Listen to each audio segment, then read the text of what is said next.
Hello, everyone, and welcome to UFC 275, a breakdown of this awesome card coming up between Glover Teixeira, the champion, and the challenger, Jiri Prochazka. For Dine Sports, as always, with these big pay-per-views, we like to run through, give our thoughts, midweek, see where we're at, and we will always have a write-up up on Dine Sports come Saturday morning prior to the start of the fights. Nick, how are you feeling tonight? How's it going looking ahead to 275 this weekend? Good, man. Really, really good card to look forward to, top to bottom. Over in Singapore, which is interesting. So yeah, there's definitely going to be some not hometown favorites, but home crowd favorites, I guess you could say. But yeah, I mean, the whole pay-per-view card, like the main card, is just completely loaded. Not only do we have the two title fights, but the rematch of Weili Zhang against Joanna is obviously a great fight to look forward to. So I'm really pumped. Some good betting spots as well throughout the card. So really looking forward to it. Absolutely. I'm excited to dig in, hear where your action is going to be going this weekend. We'll get started right now. Go ahead and look at the light heavyweight main event. Glover Teixeira looking to make his first defense of the belt since winning, facing Jiri Prochazka, a fighter who now has two fights in the UFC, but a long career fighting in this region, fighting in Rizin, knocking guys out. He's entering this fight with 10 straight knockout wins, which is, insane. Not to mention his amazing resume otherwise, with the quality of win he really was accruing before coming over to the UFC. Totally dismantled Volkan Oezdemir, did the same thing to Dominic Reyes. So certainly deserves the title shot here, and is actually favored over the champion Glover Teixeira. Someone who I've been riding, this whole streak. I've been a fan of, what Glover's been doing. He got the job done, won the belt. Awesome to see. So much good I can say about him and his game, but in particular, a pretty clear advantage grappling in a matchup like this, similar to how he was able to take Blachowicz to the mat, get the win in that method. I kind of see a similar outcome this weekend. Backing him as an underdog isn't that scary after he's delivered on, numerous occasions. And, as much as I like Jiri, as much as I think he has a super high ceiling, will be champion at some point, I don't know if he's pulling one over on old man Glover here. What are your thoughts? Yeah, I think you already know I'm on the other side. I like Jerry here. So here's the thing with Glover. I got to give him his flowers. He deserves all the credit in the world. I keep fading him. I'm wrong every single time. It's like he's losing these fights in moments, and it looks like he's going to go down in moments, and it looks like he's going to look his age finally in these moments. But somehow he keeps turning them around. He's reversing grappling exchanges. He's getting knocked down by Thiago Santos, who hasn't looked great lately, and just bouncing back to his feet somehow multiple times. I mean, Blachowicz, he steamrolled him. Like, I don't even know. Something was off with Blachowicz that night, I feel like. I'm not sure. But again, I have to give him the credit he deserves. He's going to be the much better grappler in this matchup. I think his game plan is very simple. On the feet, Glover, he's decent. He has decent technical boxing, but he throws very simple combinations. A lot of 1-2s. But yeah, I mean, it's a classic striker versus grappler, and it's kind of funny. Not necessarily on the main card, but throughout the whole card, there's a lot of similar matchups stylistically. I find that kind of interesting. But for me, Jiri, I mean, it's the bigger cage, which I think benefits him. Fighting and rising for years is definitely arisen rather is going to be a benefit to him as well, because the crowd's definitely going to be behind him in Singapore. I don't know. He seems focused. He's young. The real reason I'm backing him here is the speed. And I will say the line is disrespecting Glover once again. I really don't want to play him at minus 180, minus 200. I'm seeing in some books, which is a little bit ridiculous. But yeah, I think it's Jiri by knockout or Glover by submission or maybe ground and pound. Like, those are probably the two way the fights go, or the two possible ways the fight goes. For me, I just think Jiri catches him. Like, we've just seen Glover caught in these recent spots, and I just don't know how many times he can just bounce back and win in dramatic comeback fashion. Like, even the Anthony Smith fight, which he absolutely dominated, that first round was ugly for Glover. He was getting picked apart. And yeah, he completely turned that one around. I saw a clip that's going around on Twitter today that's pretty funny. I don't know if you saw it. it's Glover. He has Smith and Mount, and he's just pounding on him. He's like, "I'm sorry, man. It's part of the For the job." job. Yeah, I love that, man. I love Glover. He's great. But yeah, Jiri, I mean, he's like LARPing as a samurai, which is kind of funny, but he really believes it, man. And I mean, you need something to believe in, and he definitely believes in himself. I love that he's been training at Fight Ready with Cejudo here. Obviously, he knows he needs to grapple. His whole camp's been really dedicated to grappling. But I like what he does with his striking. Like, he's going to put himself in positions where Glover thinks he's going to be able to shoot on him. He's going to think he can maybe catch him with a punch. But Jiri, I mean, especially in the Ozdemir fight, you see him setting these traps, and it's just in the bigger cage. I think that's going to benefit him. This isn't a confident pick. I know I sound pretty confident because I know you're going to give the Glover side, but this is a really close fight. And I think if they fought a bunch of times, it could go both ways. Like, so the value's probably on Glover if you're betting. I like the under. I like the under 2.5. I kind of like the under 1.5. But I mean, I don't know, like around -2 something, I'd rather bet the under 2.5 than pick a side here. But for me personally, I love Jerry. I love what he brings. Glover's a legend. I don't know. I just think it might be the changing of the guard here. So I'm going to take Prochaska. Made a bunch on him against Reyes, and I don't know. I love the Ryzen fighters. We got Manel Cap on this card too, so I'm excited. Awesome main event. I don't think it's going to last very long. I'd be shocked if it made it into the third round. I mean, not shocked, but I'd be surprised. Fourth and fifth round, I don't think we see championship rounds here, regardless of who wins. So, And if we do, who would you favor?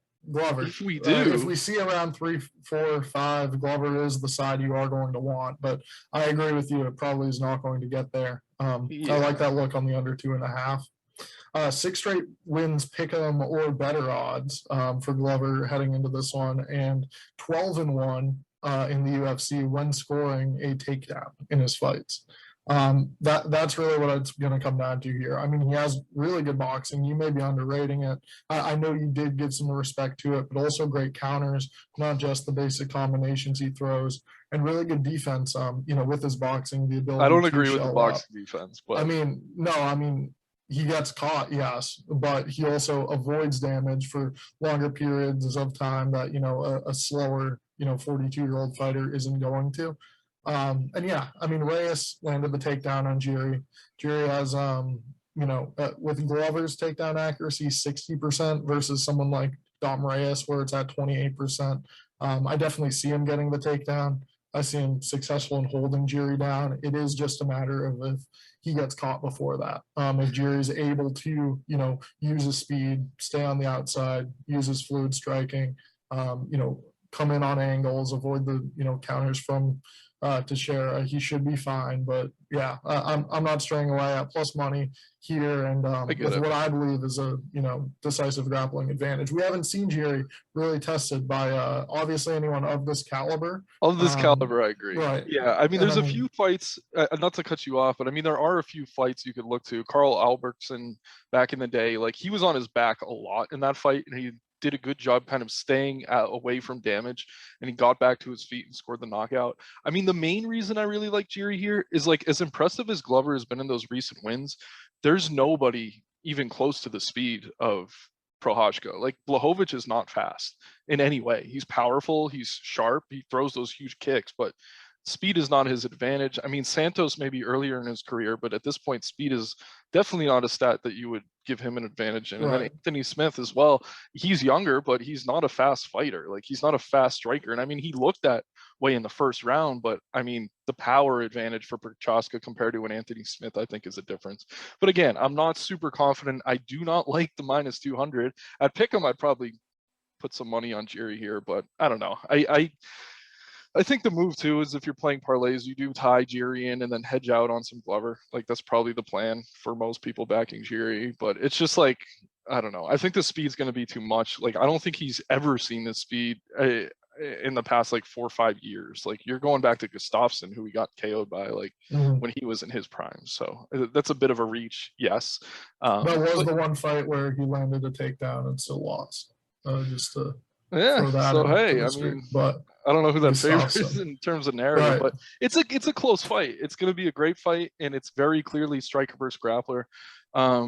Jiri has a little jujitsu. Like my one real fear is if he starts to try to play off his back. I think that would be terrible. Like I like how quickly he got back to his feet against Reyes when he I was don't taken down. think he will be able to get back to his feet as quickly as he did. As quickly, no, but like it gives me a little hope that if he's taken down once, it might not be the end.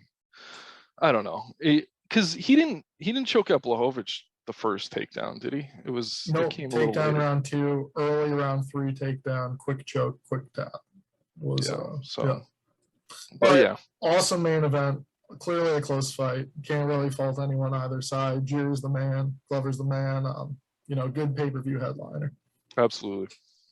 All right, now looking at the co-main event, a women's flyweight title bout. Valentina Shevchenko taking on Talia Santos, a newcomer trying to get the belt in her first opportunity here, versus a champion that's looked untouchable for so long now. I mean, Valentina's a monster. Her only losses: Liz Carmouche 2010, and then Amanda Nunes twice. She's just outclassed every other girl she stepped in the cage with. And while Santos is somebody who obviously has the attributes you want to see out of like an underdog that is going to pull the upset, good everywhere, durable, I just don't think like technically on the feet she is going to be able to keep up with Shevchenko in this matchup. I think the line's probably where it should be. This isn't one of the ones that overinflates to a 1200, right. and definitely Shevchenko, somebody I'm always comfortable including in parlays. I mean, this I think is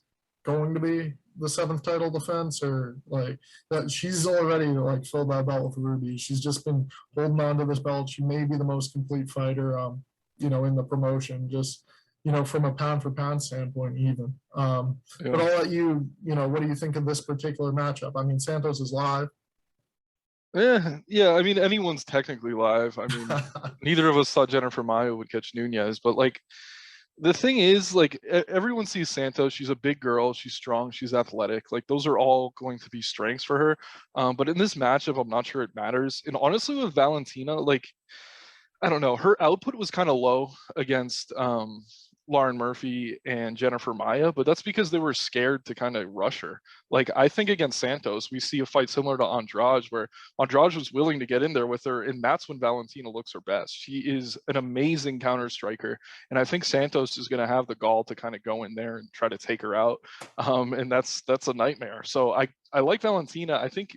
Is it close to even money inside the distance? I like it here. I like her inside the distance. Santos has been good, but I mean, you look at the resume, and this is the problem with this division.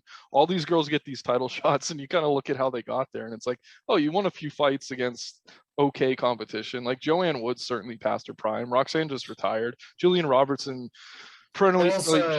The Robertson completely outgrappled her. Impressive to see. And then Joanne Wood, I mean, that was a clinic on the feet too. So like beating the girls in the air as their best, like looking good doing it. I wouldn't really knock those. I'm not saying she doesn't deserve the shot. Right. I'm just saying the division is so shallow that like she hasn't been tested against a Valentina. She hasn't been tested against anyone close to a Valentina. Valentina would put Robertson into a pretzel on the ground, and she would dominate Wood on the feet. So like, I don't know. I get some of the love. I don't want to completely knock Santos. It is MMA. Anything can happen, but I don't see it. And I actually think that her being aggressive is going to spell trouble for her here. I think we've seen Valentina kind of coast at times, and I don't think she's going to be able to do that. But I think that plays to her advantage. So I'm all over Valentina here. I think you can play her in parlays. I'll probably bet her inside the distance. Don't know about the over-under. I mean, the other big thing here is we haven't seen Santos. She starts to fade a little bit in the 3rd round in some of these fights. So what's she going to look like in the 4th and 5th? Is she going to be able to hang in there? It makes me feel even better about the inside the distance. So I like Valentina here. She's tough to fade until she loses, if she ever loses again, knock on wood. But I mean, come on. Right. Yeah, I feel the same. I think she's safest pick here on the card this weekend. Looking at the fight prior to that, now this fight's going to be a good one. Zhang Weili taking on Ioana and Jacek, return to action after 2 years away. This is an awesome fight. Obviously, a rematch of a fight of the year, a fight that went a full 5 rounds with back and forth action and a split decision that saw is Whaley get her hand raised. It was a great fight. I mean, I watched it back this week. I know you Same. did too. You know, a really good fight. I will say, upon watching it back, Whaley, I would say, had the bigger moments. I would say there were more, you know, rounds you could convincingly give to her.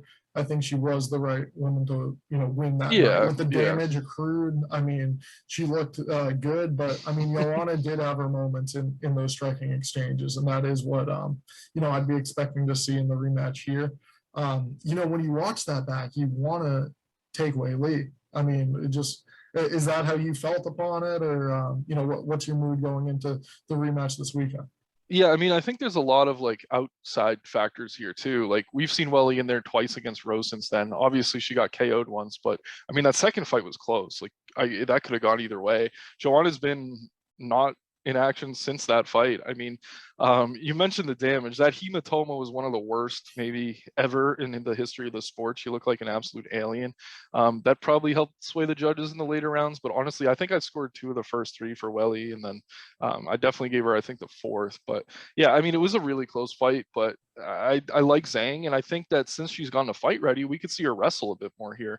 Not necessarily takedowns in open space, but I think she's going to be better in those cage grappling situations, which we saw in the first fight. A lot of reversals. They were both just kind of spinning on the cage, exchanging position with underhooks and things like that. But I think this time around, she's going to be better prepared for those positions. I could see her grounding her. And I think the 3-round fight favors Welly in a big way here. Joanna is the better technical striker, but for someone so technical, you need to have your timing, and that takes some time in the cage. I know they fought before, but with as much time as she's been off, like ring rust matters more for fighters that are super technical on the feet, and I think that could be a problem here. And yeah, I mean, she ate a lot of power shots from Zhang, but I don't know that she's going to want to do that again this time. I mean, she's certainly been training. She's down at ATT. One of her training partners, Karolina Kovacevic, looked great last week. There's a few things to glean from what we've seen from her in media and stuff this week that favors Joanna, but I just think Welly is the more active fighter, closer to her prime. Joanna's an absolute legend. It wouldn't shock me if she pulled off the win. But yeah, I just think Welly has more past the victory. I think she's the more likely of the two to potentially score a knockout. I know we saw Zhang KO by Rose on that kick, but that was a little fluky in my opinion. I don't love either of their chins, honestly. We did see Welly kind of get rocked a few times against Joanna, but the power advantage is definitely with Zhang. So she's my pick here. The odds are a little bit more inflated. I would imagine we see some Joanna money as the fight gets closer. Especially after weigh-ins tomorrow, she's going to look great with her abs and everything, and da-da-da-da-da. I'm hoping there's some public buyback on Joanna, and then I'll maybe bet Zhang once the line closes a bit. But I don't know. I like Welly here. I think, I don't know, you got to favor her just being more active. And I mean, she won the first time. How many rematches have we seen lately that have gone the opposite direction? It's pretty rare at this level. Mm-hmm. So Yeah, no, I really like the, you know, read you're getting on this fight. I mean, early week I was, you know, really thinking Joanna, and I still am pretty torn on, you know, what I yeah, there's ultimately value am there going to for do. sure. Right, right. But I mean, I think Whaley is the more likely to finish. I don't think we see one here. I mean, they went 5 with each other before. I really think this one is going to go to the scorecards. And yeah, it's just tough to want to back Joanna if it is going to the scorecards, and she probably is going to lose the first round. Not only, you know, a step behind technically, but also that's when Whaley's going to be best, like landing her cleanest strikes. And, you know, if And she it's is in going to wrestle, Singapore. probably starting there too. And the Singapore advantage, definitely, definitely think I am more on that side now, but just not going to solidify it yet. Hopefully, yeah, if there's some buyback, I may be hopping on at like a 150 or something Yeah, like if it that. gets to 150, I love it. But yeah, Yeah, like 180 feels a little wide. Like right. Joanna's definitely in this fight. And I mean, if Absolutely. Welly's shooting takedowns early and they don't work, that could be trouble. But I just think it's going to take a round for Joanna to find her timing, and she's going to have to win the second and third probably. Like I'm pretty confident Welly to win the first, so it'll be interesting. Great fight, super hyped for it. But yeah, I got to go with Welly once again. Awesome fight. I mean, I'm pumped for that one. Prior to that, we got flyweights going head to head. Rogerio Monterey taking on Manel Cap, your guy, another you know, fighter accustomed to this region of the world. I'll let you get this one started. What's your lean here? Yeah, I mean, Cap has looked great lately. Obviously Zalgas, that KO where he threw like 1,000 punches in 1 second. The flying knee against Osborne, like he's finally rounding into who we kind of, or who I hoped he'd be when he came over from Risen. I mean, but when you look at the fight against Nicolau, that was so close. And I mean, he did a good job against Pantoja, who's probably challenging for a title. Bontarine, he's kind of like a borderline top 10 guy. He's going to probably have the grappling advantage here, but I don't think it's as wide or dramatic as people might think. Bontarine, he favors the body lock takedown, which I don't know. I don't think that's going to be as easy for him to get on someone like Cape, who does have decent hips. It's not like he's going to be shooting for single legs. I don't think he's going to be getting super clean takedowns in open space. I think the one fear with backing Cape here is if he's kind of just waiting for that big shot, as we've seen him do in the past. Like he knows he has power, especially for a flyweight, and sometimes he relies on it a bit too much. I think we saw that in his first fights in the UFC, a little bit too tentative. So that's my fear. But Bontarine is so aggressive that I don't think he's going to be able to kind of lean into that. So I'm favoring Cape here. The line does feel a bit wide. It wouldn't shock me if Bontarine pulls it off just because he does have a grappling advantage. I just don't think he'll be able to blanket him necessarily, though. And recently, the way judges have been scoring fights with, like, if you're getting takedowns and top control, that doesn't necessarily score well if your opponent No gets back to their damage. feet, Yeah. right? And that's been a trend. And I mean, if you read the rules for the judging, like that's how it should be. So I don't know. We just have to go with recent trends, I think. And I do think Bontarine can score takedowns here, but I think Manel probably knocks him out before the end of the fight. I think if Kai Kara can catch him after getting almost dominated, and then I don't know, he's a little chinny. Like the fight against Royval was fun, but yeah, just takedowns with no damage. And I don't think takedowns with no damage are going to beat someone like Manel Cap, who could throw huge combinations. The crowd's going to be behind him because he did fight in Risen for years. He's from out that way. So I like Manel Cap here. Not crazy about the line. I'll probably tie him into some parlays, not all of them. But yeah, should be a fun fight. I don't think it goes the distance necessarily. So maybe that's a bet you take a look at. But again, another really good main card fight. Looking forward to it for sure. Yeah, I mean, if you showed me this fight a year ago, I would probably be betting Bontarine at plus 180. But Cape's been burning me. I mean, I'm starting to come Yeah, around. Like his past few wins, it's hard to really be too down on him. I mean, the losses were against Pantoja and Nicolau, who are very good fighters, and then the wins are against Osborne and Zalgas, who I don't think are like that good of fighters. So I yeah. mean, there is that, but I mean, the way he's doing it, I could definitely see him just putting it on in front of a supportive crowd, knocking out Bontarine in the spot, and that probably is the way I'm leaning. I mean, Bontarine needs to stay aggressive, keep Cop on the back foot if he is going to win this fight, and then obviously mix in the grappling a bit. But I don't really see him backbacking him for a full like 15 minutes in any world. It would be like a split decision type, like back and forth win for Bontarine, and one where Cape is back to his old ways of perhaps not throwing enough, or like Right. being too hesitant. But again, with the crowd at his back, putting on two in a row, momentum, I think he gets the job done. Yeah, I agree. I mean, the one fear too, I think, would be in scrambles. Maybe Bontarine catches him if Cape's not careful, kind of getting up from those positions. But I do think he will be able to get up from those positions. And again, I mean, this is the big cage. That usually favors the striker over the grappler in most cases.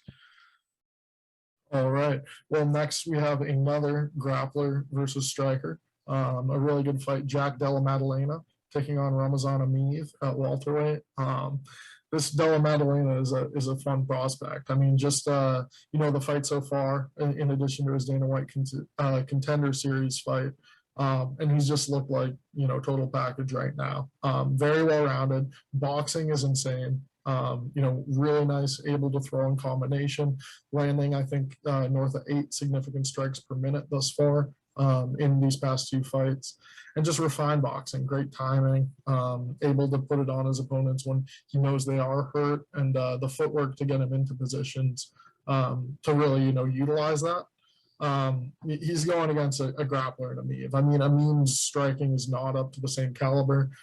He could land, every now and then, but he's averaging more than 2 takedowns per fight, and pushing hard to get the takedowns. As you can see, his takedown accuracy is pretty low, but he is always searching for it, looking to get his fights to the mat, and control his opponents. He's also gone to 8 straight decisions, so this probably is going to be a fight that also goes a full 15. But I think Della Madalena is going to be able to, stuff the takedowns round 2, round 3, and box his ears in. I mean, he's fun to watch. I mean, this is a tough opponent, but I think it is a spot where he's, going to prove himself, thrive again. And just lastly, on that Dana White Contender Series fight, we also saw him, rolling, constantly moving to get out of scrambles, or like keep his opponent off from on top of him. And that's going to play to a big advantage here to avoid the grappler in a move. Yeah, I mean, I'm on the Della Madalena side, but I'll just poke a few holes and back him just because, like, Amiv's a much better wrestler than Angelusa, and we did see Madalena taken down a few times. We saw him in a very, what was it, a head and arm choke that he almost went out in. It was great to see him fight out of those positions, but I mean, I definitely rate Amiv as a better grappler than Lusa, so that's at least a bit concerning. But yeah, again, big cage, and Amiv recently, I mean, he's getting takedowns. Danny Roberts beat him last fight for the exact reason we were talking about with Kate. He's getting takedowns, but he's not doing enough damage. So if the judges are going to stay true to that, I think that favors Della Madalena. He is a really fun prospect, but with that comes a lot of love from fans and bettors alike. So I'm a bit worried just because we've seen Amiv tested at a much higher level. But I don't know. I really like Della Madalena here. I want to see him win. He's going to be much better on the feet. But yeah, I do think Amiv scores takedowns, so he's going to have to be careful working his way back up. But yeah, I think he will. A younger fighter. I mean, Amiv's getting up there in age. Like, he used to be able to just wrestle relentlessly, but he kind of starts to fade now in the later rounds. And I think against Della Madalena, it's a mouthful. I think maybe in the third we see him kind of fall behind. So maybe Amiv looks good early, and you could get a live betting spot on Della Madalena, something like that. I do like him to win here, but it's really not a confident pick at all. Like, I'm not confident in Della Madalena here. I'm going to back him. I think he's just more athletic at this stage in these two guys' careers. I think the gap in grappling is similar to the gap in striking, though. So I'm just a bit concerned that stylistically this is a tough spot for him. It's very clear the UFC rates this guy highly, and this is just like the perfect test. Like, it's like a stylistic gatekeeper, if that makes sense. Yeah. They want to see how he's going to hold up before they kind of matchmake him into the top 15 and see which fights he ends up taking as he climbs the ranks. So I like him here. I don't love him here. The price around 150 is decent, which is what I'm seeing him at now. But I don't know. It's a little bit swollen for me still. But yeah. Yeah, I mean, where it's at now, I'm actually in on him. So like 3-unit win too. But yeah, I like the look on a live bet as well. After first round, that's probably is when Amiv is going to be able to secure the takedowns. But again, I like what we've seen out of Della Madalena in terms of fighting out of those positions. Absolutely. All right. Now, ending the preliminary portion of the evening, Brendan Allen will be fighting Jacob Malkoun at middleweight. Allen, big favorite, currently sitting. This has a line at 300. I believe we're at a 285 on Bet99.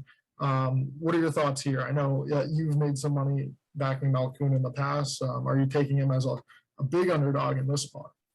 Yeah, maybe with a prop or something. Like, I don't know. I gotta sip some water. Sorry, hold on. Okay, so Brendan Allen, I used to be really high on. Really well-rounded fighter, decent on the feet. Since he got knocked out by Strickland, like, you see major improvements in his striking. And a lot of that is that he's moved camps to Sanford MMA. So good on Allen for that. But at the same time, his fight IQ is very low. Like, he'll be dominating on the feet and then shoot for a takedown for no reason and get reversed or go for leg locks. And I don't know. We just see him make constant mistakes. And the other issue with him is he's usually aggressive early in fights and then he starts to fade.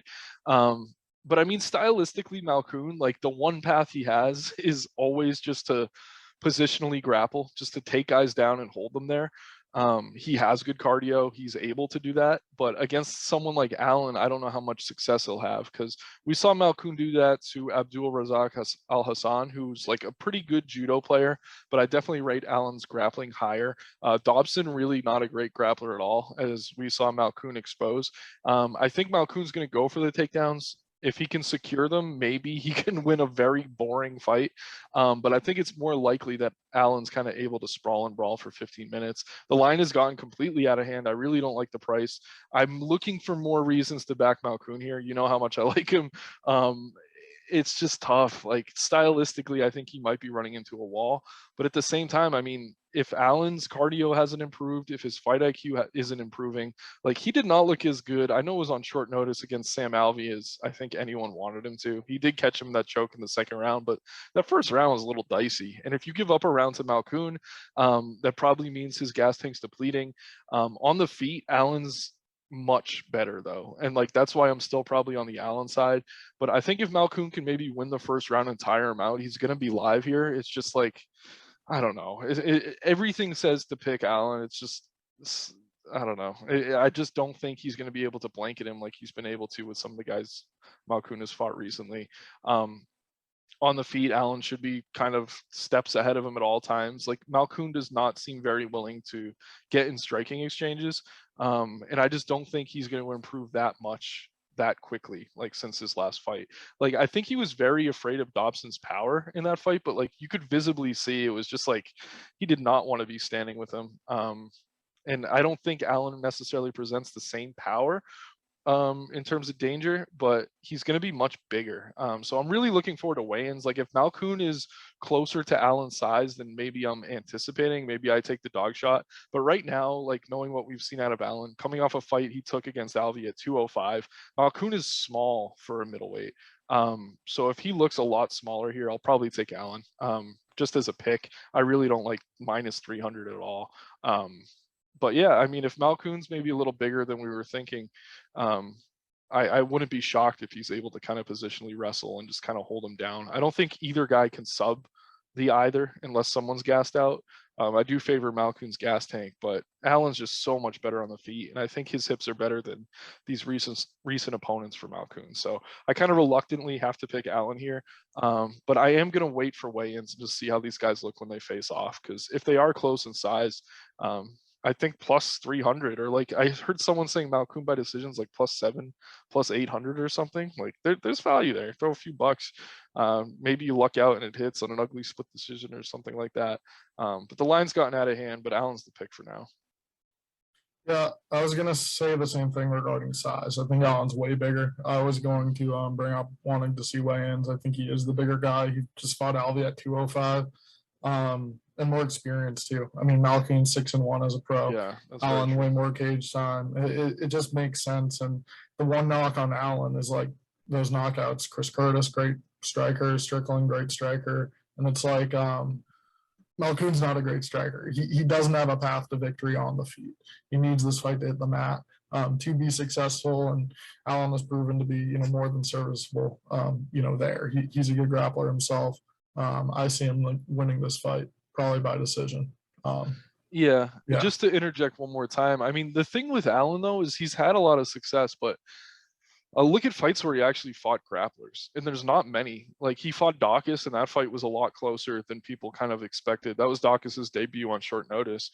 And yeah, that's really it. Like, he subbed Holland, like, after he rocked him, but I don't know. He just hasn't really fought a grappler in a long time. So I don't know. I still favor Allen. I think the size is going to be dramatic. He's listed at 6'2", and Malkoun's listed at 5'9". Yeah, I think that's correct.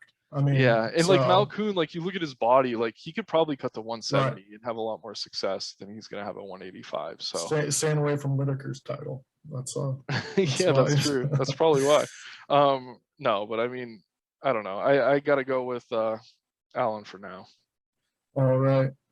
Now we got a fight prior, Sungwoo Choi taking on Josh Culibao. This is a featherweight matchup. This is a tough fight. I mean, Culibao is a plus 190 currently, plus 200 some places. And I mean, that's a spot where he certainly feels live. I mean, Choi's a forward pressure fighter. He's recovering from an injury in March, which is a little concerning, but the fact that he got this fight booked, I'm not, overly worried about that. I'm just not looking to back him as a minus 240 in this spot after he just lost to Caceres as an even bigger favorite. I mean, Colbao is obviously not the grappler. It's just I think Choi doesn't really do enough often to secure the fight. I mean, he's really technical. It's just I think against a guy like Colbao, who's really tough, who's able to land counters, who's able to hit very hard. I mean, I think he has the advantage in terms of durability, and I think also, having a solid camp. It sounds like he's more than a live dog in this spot. I'm still undecided on the pick because Choi, I would say, is going to get the better, most technical striking exchanges, and maybe could stay more on the outside in the bigger cage. But yeah, I mean, Colabau, it's tough to want to back him either. But he certainly has a path to victory in this fight. Landing some big shots and taking over. Yeah, I mean, I favor Choi here. I'll agree the line's a little bit wide, but I don't know. It's tricky. Like Choi's kind of this.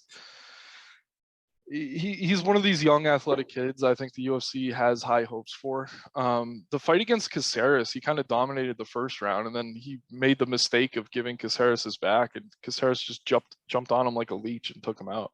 I don't think he has to worry about that here. Culibao doesn't really have the jiu-jitsu to do that. Culibao has a negative striking differential, so like you said, in those exchanges on the feet, I think in terms of technical ability and who's going to look prettier for the judges, it is going to be Choi. But Culibau's a dog, man, and we saw that in that fight against Jourdain, where he really hung with him and fought to a draw. Like, I don't think either of these guys fade. I like both of their cardio. But yeah, I mean, Choi's probably the better technical fighter. He's more of an athlete. I think like when you see these guys face off too, like Culibao's another guy who might be weight class off. So this is another one maybe to keep an eye on, the face-offs and the weigh-ins and all that stuff. But yeah, I just think Choi is kind of the sharper prospect, a little bit faster, a little bit more technical, just a little bit better everywhere. I think he's going to have the grappling advantage. He averages just under a takedown per 15 minutes. I don't think we've seen Culibao really shoot for many, if any, in the UFC. So he has that path to victory as well. Not a confident pick. I definitely think there's probably more value on Culibao right now, but I just don't think I could pick him. I think Choi is just going to be bigger, stronger, faster, and that should be enough to get it done. But Yeah, I mean, I view it as a close fight. I think this is more of a EV play if I were to take it, just based on where the line is at. But yeah, yeah, it's tough at this point. I'm still not super sold. I do think Troy is the better fighter. But check out Dime Sports come Saturday morning for the official pick on that fight from me. All right. Now we'll take a look at this matchup at lightweight between Mahashate and Steve Garcia. Now this is a good fight. I would say. I mean, Garcia the favorite here. Somebody who I think we have seen some upside from, but not really somebody I think the UFC is trying to push. Maybe instead this young 22-year-old Chinese prospect in that corner of the world. But I mean, I still think he does have the experience advantage, the ability to perhaps grit out a win in a position like this. But I mean, this is a live dog for sure in Mahashate. He's a really good technical striker. I really like what he's able to throw up the middle in terms of knees and even like high kicks, but also putting his hands together, combinations. Really good offensive striking, not very good striking defense from what I've seen and what I've watched of him. He was caught in that Dana White's Contender Series bout in the first round too. I forgot the name of who he was fighting, but he was a massive underdog in that spot and rallied to get the win. But there's certainly some holes in this game. I certainly don't think he's going to rattle off a couple fights in a row at such a young age. But Garcia is not a super scary opponent. I mean, he is going to may struggle matching the speed of Machate, but definitely landing the more powerful strikes. It's just I don't know if power beats out precision in a matchup like this, and it's hard to want to take Garcia as the 160 favorite. yeah, this is a low-level matchup, and I think we're going to say that about a few of these fights coming up.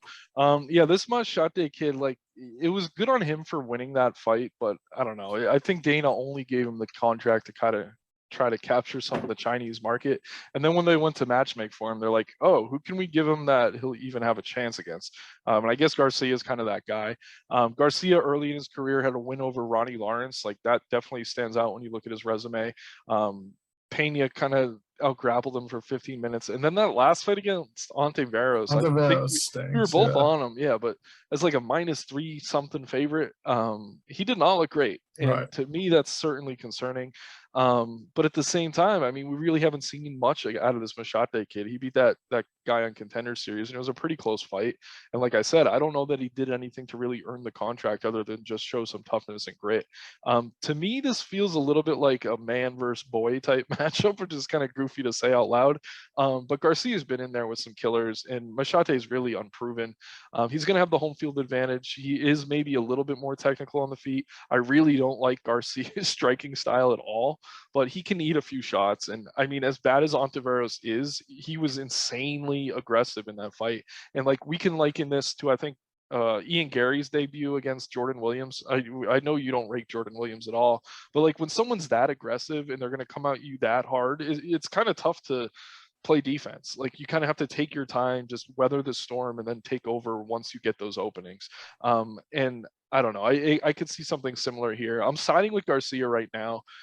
It's maybe my least confident pick on this card. I rewatched that Contender Series fight from Machete earlier in the week. I'm probably going to watch it again tonight. There's really not much film on him otherwise. I think there's one or two other fights that you can find. Look He's a up 20 by Chinese like characters, and you can catch a few more. So Okay. like Google Translate it. But yeah, I mean, what I've seen, he can like put together some like nasty striking. I think he is gonna like in his next few fights catch someone and knock him out. But I'm not like But look at the rushing to guys back he's him. Like this fought. isn't. Yeah, no, I was just gonna say that the record's thin. Like there's no reason to be super confident because the guys he's fought are like 0-0 and absolute bombs. So yeah, I mean, I think he has some potential. But 22-year-old, always suspect. This isn't no Chase Hooper. So I'm still undecided, but he's at least my lean. I think he is just better technically on the feet. Yeah, I think he's probably better technically, but I don't know. Again, you look at the records of his opponents, like the only winning records that Contender Series fight, and then I mean Garcia. I mean, at least he's been in there with some guys, so I don't know. It could just be a toughness thing, like I said. But again, low level fight. Probably don't put much money on it either way. Right, right. Completely agree. I do have some money down on this fight though. This welterweight matchup between Andre Fialho and Jake Matthews.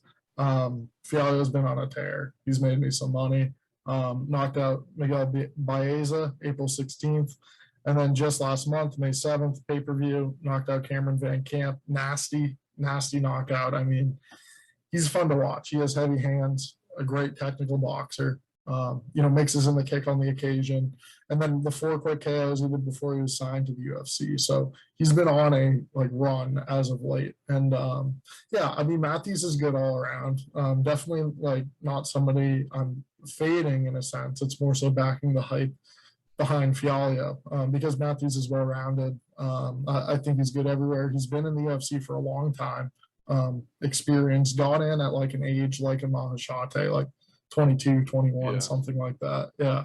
But I don't think he's the type of, he will be looking to grapple in this matchup, one would think. I don't think he's the level of grappler to really be the one that, silences Fialho, stops the power, is able to keep the fight on the ground for a prolonged period of time. I just don't think he's quite that level of a offensive wrestler. And Fialho, the looks he's getting at, American Top Team, obviously going to be working, takedown defense all the time as well. That's only going to improve over his next few years in the promotion. So, yeah, I mean, at odds this close, I'm taking him again here. I think his striking gets him the win yet again. And yeah, I think there is still more value than I expected to find on him after, the streak he's been on the past couple months. What are your thoughts? Yeah, this is one I'm torn on. So this is one where I'm going to say, hey, everyone, check out that article on Saturday. Like, I've gone back and forth on this fight. When it was first announced, I was like, oh, yeah, Fialho, he's on a tear. I got to back him by KO. Like, that's all he does. But when you look at Matthews, he hasn't been KO'd since Kevin Lee, like 6-7 years ago. He's pretty damn durable. Definitely going to have a grappling advantage here. And as good as Fialho looks in striking exchanges, excellent counter striker, he has been hit. And I don't think like Matthews could drop him or anything, but I do think that could help even things out on the feet potentially. Matthews needs to have a takedown heavy game plan here. He needs to secure takedowns in every round, I think, to win this fight. I think that gets easier as the fight wears on. Matthews, I think, definitely has the cardio advantage here. We've seen Fialho fade even the Pereira fight a little bit. Always looks Short amazing early. notice. That's true. That's a fair point. But yeah, I mean, this is a fairly short camp for him too, though.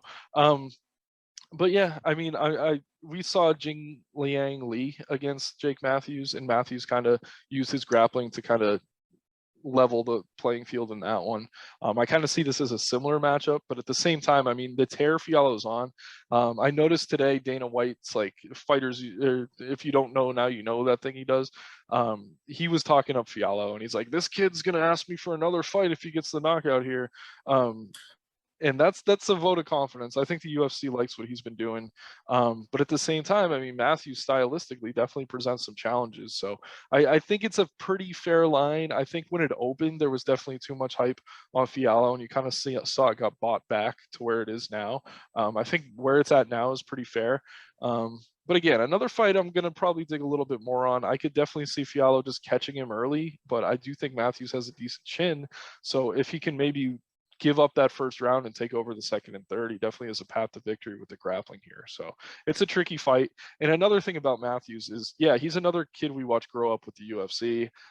Always makes big improvements every time we see him fight. I mean, Brady definitely dominated him last time out, but he did look better against Brady than I think anyone really expected him to. Sean Brady, some people are marking as a future title contender. So yeah, I like Matthews. I like Fialho. This is a really good matchup. Another striker versus grappler, which is a bit of a theme here, Yeah. and another one that I want to spend a little more time researching before I give it the definitive pick. Yeah, and I mean, fair points on Matthews. The only one thing was he brought up that win over Li Jingliang 2018. I mean, that is his best win. Just when you look at it all. And yeah, again, I got to stick to backing Fialho. But the other thing I do like is it is technical, calm striking, and he finds the knockout. It's not like he's chasing it. So I've really liked what I've seen. I feel comfortable taking him again in the spot. Right. Yeah. I mean, Baeza and Fialho both, not Fialho, Baeza and Van Camp both had him on skates, though. Like, that's a little bit concerning. I don't think Matthews has the power to take him out, but as he kind of climbs the ranks, that's definitely something to keep an eye on. Absolutely. All right. This will be the early prelim portion of the card at bantamweight. Dana Bakgari facing Kyung-ho Kong. A really close line currently. I mean, Bakary currently the -1. Let's see, I'm seeing 150 favorite. But a couple prices across the board against Kyung-ho Kong. I mean, both pretty interesting fighters. I mean, when it comes to Kyung-ho Kong, I've had hesitancy backing him in the past because sometimes his output's not that high. I think he has the better frame of these two for 135 pounds and has had a lot, more experience in the UFC. And I would also rate him as more well-rounded. But Bakary has been, more active and looking good as of late. I think he does have a, striking advantage, not only in terms of him landing more than like 2 times as many strikes per minute, but also more accurate, more technical when it comes to, landing those strikes. He's shown a good chin. He's shown, an excellent finishing ability. And I think this is a good name for him to bounce back after that recent knockout loss. I'm hesitant to back him because of that. I think Kyung-ho Kong is better than Chris Gutierrez. But yeah, I mean, it's a tough fight. I think there's an argument to be made either way. But my early lean is with Dana Bakary. How about you? Yeah, this is another one I need a little more time with, I think. Bakary is going to have the power advantage here. It's definitely more explosive in exchanges, definitely puts out way more volume. But in terms of technical ability, I do like Kong. He's good at kind of hitting opponents on the end of his strikes. He uses his range well. I'm looking, he's going to have a 3-inch reach advantage here, which is definitely going to be helpful against the power striker. Big cage benefits him as well. And the other thing about Kong is he's willing to shoot for takedowns. He's averaging over 2 takedowns per 15 minutes. So, I mean, just looking at numbers, it all kind of favors Kong in that way, other than the output. And so if this fight stays on the feet for 15 minutes, you probably have to favor Bakary. If Kong's willing to mix in the grappling, that's probably a plus for him. But I mean, in front of the Asian crowd, you might see a war here, which is going to favor Bakary, and he probably catches him. But Kong's durable. So like all the strengths are kind of a little bit dulled by the opponent's weaknesses or something like that. I don't know exactly what I'm trying to say, but it's just a really even matchup. And I wouldn't call it striker versus grappler. I think Kong is actually a pretty good striker, and Bakary's a decent grappler. But I think the clearest path for Kong is going to be to grapple. And the other thing you have to take into account here, not necessarily that he was just knocked out, but he is taking this fight on short notice. Bakary is. He did not have a full camp, so I don't know how prepared he is. I think Kong was supposed to fight, who was it, Simon Oliveira, which is a very different matchup. So yeah, there's a lot of question marks around this one. So I like that the line's close. I want to spend some more time digging into this one. And I know like we're not super confident on some of these coin flip fights, but when you guys read the article on Saturday, sometimes these are the best betting spots because you are getting value. So if you see we end up on the same side, maybe we find something in the next day or so. Some of these coin flip fights end up being some of the better betting spots by the end of the week. So right now, I'm really not confident either way. I think I lean with Kong slightly just because Bakary might need a big knockout or a big punch or two to win. If it goes 15, I'd probably favor Kong, but I don't know. I got to dig a little bit more. And I want to see what Bakary was up to before he took this on short notice. So weigh-in will be interesting too. That's another thing you have to keep in mind. When fighters are taking fights on short notice, yeah, the weight is an issue sometimes. So we'll keep an eye on that, but definitely a fun one for sure. And even better than the Bakary side, I may take a look at the under. I'm not actually sure where the line's at. Fight does not go the distance, but it is not in 9 of the last 10 for Bakary. The short notice element helps that. And if that's the side I'm taking, it probably would be him finding a finish, able to, crack Kong. So, I mean, I may take a look at that as well. That may be where, my money goes on this fight rather than one side or the other. Makes sense. All right. Worst fight on the card. Next, we will break down this women's strawweight matchup. Silvana Gomez Juarez taking on Liang Na. Bad fight. I mean, Juarez, 37 years old, 0-2 in the UFC. She's been taken down really easily in both fights, and grappled, I think, for more than 10 minutes of both of those fights. Or my mistake. Out grappled over the course of those fights as well. Whereas, Liang Na is at least has some, takedowns and control. That probably is what you will be looking to do. The shots that she was landing in her UFC debut were ugly. And by that, I mean her takedown attempts. Going from long range and kind of, diving for them, but able to secure a few. And, if able to secure a couple here in this fight, I think she should be able to, wear on Gomez Juarez and get the win. I like the dog side here. I think, there is value in it. But I don't really think I want to advise anyone to bet money on either one of these women. This is one of the lower level fights of the evening. Yeah, this is very low level. Nali Yang looked great for 3-4 minutes against Carnelosi, and then she gassed out completely. Like, it's one thing to gas out, it's another to gas out in the first round. Like that's and get carried to your corner in between. Yeah. Well, I mean, Willie Zhang got carried to her corner in the Joanna fight too, so we don't have to go too deep down that road. But yeah, I feel you though. Like I think Gomez, her takedown defense in the UFC, it's only 2 fights, 16%. I think that's one of the lowest numbers I've ever seen, other than someone like Meyer, jiu-jitsu player who wants to be taken down. She's going to be the better technical striker here. She actually is decent on the feet, but she just has trouble staying on the feet. So this is, again, really low level. I don't really want to back either of these fighters. I lean with Gomez Juarez just because she has the cardio advantage, but Nali Yang could end her in 1 minute and it wouldn't surprise me. So I don't know. I don't even want to research this fight more, but this is another one that I probably have to research a little bit more before I have a confident pick. And even then, I probably won't be very confident. It's just so low level. I mean, flip a coin and bet on that instead. Right. Completely agree. Okay, and then our last fight, Ramona Pascual taking on Jocelyn Edwards at women's featherweight, 145 pounds. This is a better matchup. This is a better betting spot, in my opinion.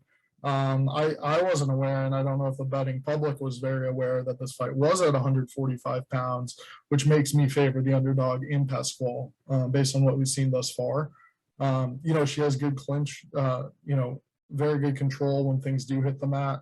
And, she proved to be durable in that one fight. I mean, she took a beating, but, I think she is worth, underdog money in my eyes after seeing her, fight in a style such as that. And going against a girl in Edwards that has been controlled for more than 10 minutes in her last 2 fights, there is a clear path to victory here at featherweight, as Edwards also usually isn't accustomed to, fighting up this high. She has 47% takedown defense, not that great. And I think if Pascual is just able to get on top for 2 rounds, it seems like a good dog money bet. How are you feeling?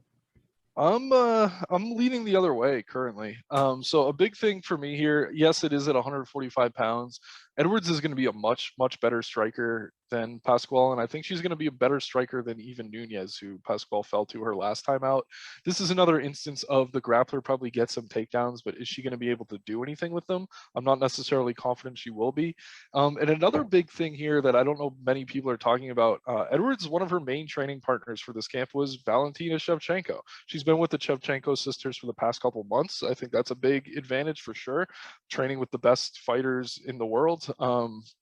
So yeah, I kind of favor Edwards here. Like, yeah, Jessica Rose Clark looked amazing wrestling her for 15 minutes. Carol Rosa, really not someone I rate too highly, but a very good grappler. Pascual, big, good grappler, but I don't know that she's on the level of those other 2. And I mean, Edwards did have moments in both of those fights. I really do not like the line where it is. Like, it's definitely inflated. Like, I don't want to bet her at -150, -160. If it gets close to a pick 'em, I consider it. But the other thing too, and the reason I'm not all over Edwards here, is she just doesn't have a ton of power. So I'm not confident that she's going to be able to really pull away as far as I'd like her to when this fight is on the feet. But I don't know. This is just another case of resume versus resume. Much better resume, even with a couple losses. She did have the win over Yunan Wu in her debut, who's not great by any stretch, but I don't know, similar level as what's her name? She's fighting here, Pascual. So another fight. I'm not too confident in either side, but I don't know. I'll go with Edwards in the Shevchenko training narrative, I guess, for now. Not a pick I'm confident in. Definitely clear path to victory for Pascual here, but I don't know that she's going to do a ton of damage on the ground. And if Nunez is able to get back up, I mean, Nunez, how is she fighting at 145? That girl is tiny.